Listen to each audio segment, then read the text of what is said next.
Hello everyone, কেমন আছেন? আমি ভালো আছি। আজকে আপনাদের সঙ্গে শেয়ার করছি একটা ইউনিক রেসিপি। এটাও আমি একজনের দেখে শিখেছি, খুব ভালো লেগেছে। একদিন করেছিলাম, মেয়ের ভীষণ ভালো লেগেছিল। তো আজকে আমি সেটা করছি। মুড়ি নিয়েছি, আজকে মুড়ি দিয়ে করব এই রেসিপিটা।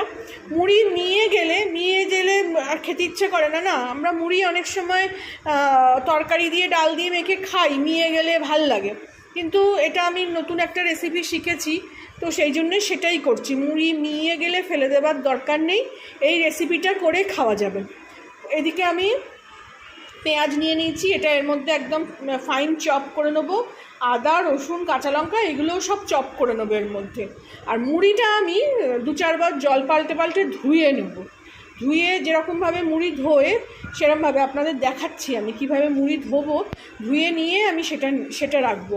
আর বাকি কয়েকটা মশলা, যেমন একটু বেসন দেবো, চালের গুঁড়ো দেবো মচমচে হওয়ার জন্য। আর বাকি যেরকম মশলা, একটু গরম মশলা, ধনে গুঁড়ো, জিরে গুঁড়ো, একটু কাশ্মীরি লঙ্কার গুঁড়ো, এগুলো সব দিয়ে একটা মিক্সড করব, করে তার পকোড়া ভাজবো। দারুণ খেতে হয়। মুড়িটাকে এরকম প্রথমে, যেরকম আমরা চাল চিড়ে ধুই সেই রকমই মুড়িটার মধ্যে ভালো করে জল দেবো।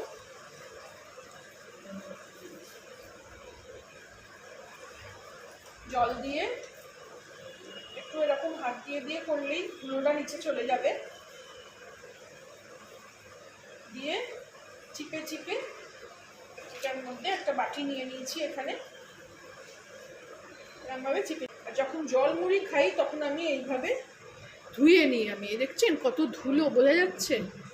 এই দেখুন, কাছে এনে দেখুন কত ধুলো থাকে। এটা এবার রেখে দেবো, এটা ধুয়ে নেবো। আর এইদিকে মুড়িটা ছেঁকে এইভাবে তুলে নিলাম। এইবারে বাকি জোগাড়গুলো আমি করে নেব। এই যে সব কুচিয়ে নিলাম, এটা হলো আদা, রসুন আর কাঁচা লঙ্কা, আর এদিকে পেঁয়াজ। এত সুন্দর হয় এগুলো কোচানোগুলো যে বলে বোঝাতে পারবো না। তো এইবারে সবগুলো এগুলোকে মেশাবো। এদিকে এই যে মুড়িটা ভালো করে ধুয়ে নিলাম, দেখালাম আপনাদের।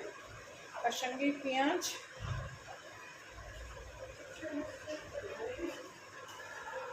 দিয়ে দেবো সবটাই। দুটো পেঁয়াজ নিয়েছি, দুটো মিডিয়াম সাইজের পেঁয়াজ নিয়েছি।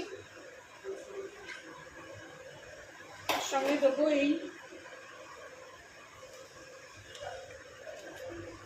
রসুন, আদা, কাঁচা লঙ্কাটা।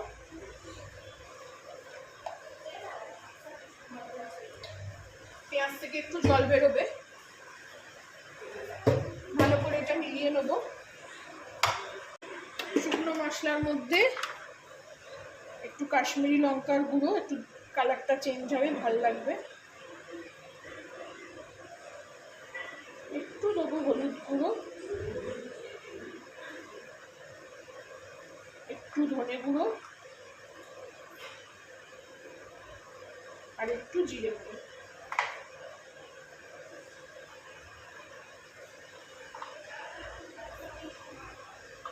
একটু গোটা জিরে, মুখে আসবে, ভালো লাগবে। আমি আগে অমলেট করেছি অনেকবার এই গোটা জিরে দিয়ে, অন্য রকম টেস্ট হয়ে যায়। এর মধ্যে দেবো 2-1 দানা চিনি, এই যে টেস্টটাকে শুধু একটু বাড়ানোর জন্য। দেবো নুন স্বাদ মতো। এতে একটু বেসনও পড়বে, আর চালের গুঁড়োও দেবো একটু মচমচে হওয়ার জন্য।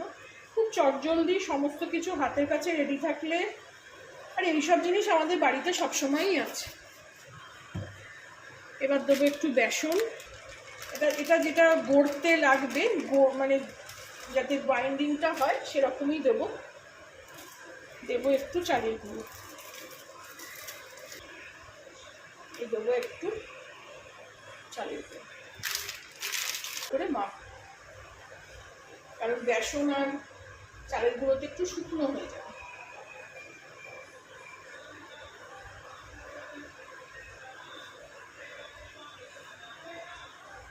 এদিকে আমি তাওয়া বসিয়ে দিয়েছি, জ্বালাইনি এখনো গ্যাসটা।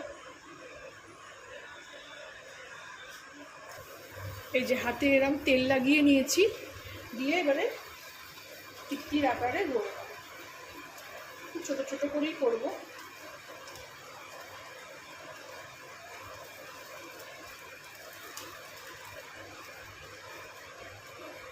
কি সুন্দর হয়ে যাচ্ছে দেখছেন? এটা ভাজলে আরও দারুণ খেতে হবে।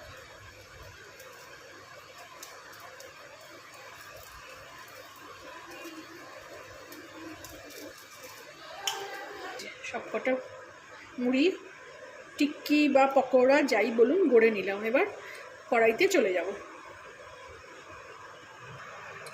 এদিকে তেল বসিয়ে দিয়েছি, আঁচটা জোরে দিয়ে দিই।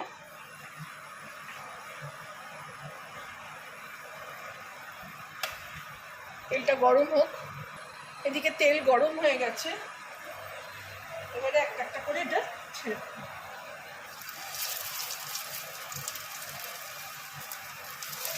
একসঙ্গেই সব হয়ে যাবে, এই জন্য বড় ফ্রাইং প্যানটা নিলাম।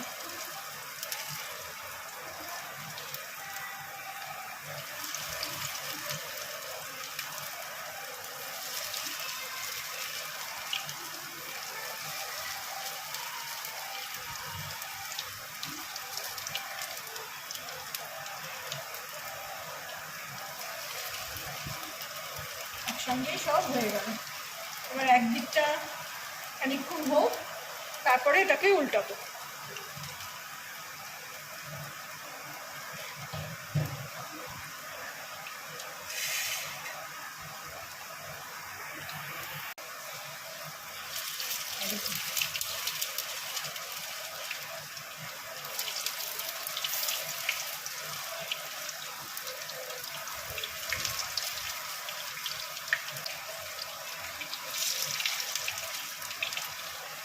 এই দিকটা ভালো করে আবার ভেজে নেব। এগুলো হয়ে গেছে, এবার এগুলোকেও তুলে নেব। গ্যাসটা অফ করে দেবো।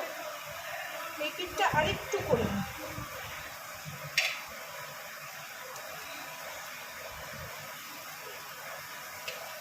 এগুলো সব হয়ে গেছে, এগুলো এবার তুলে নেব। এগুলো এই দিকটা একটু করে দিলাম তো, সেগুলো একটুখানি হোক।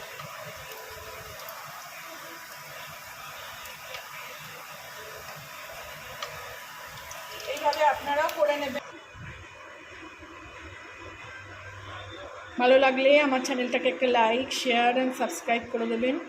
Thank you for watching.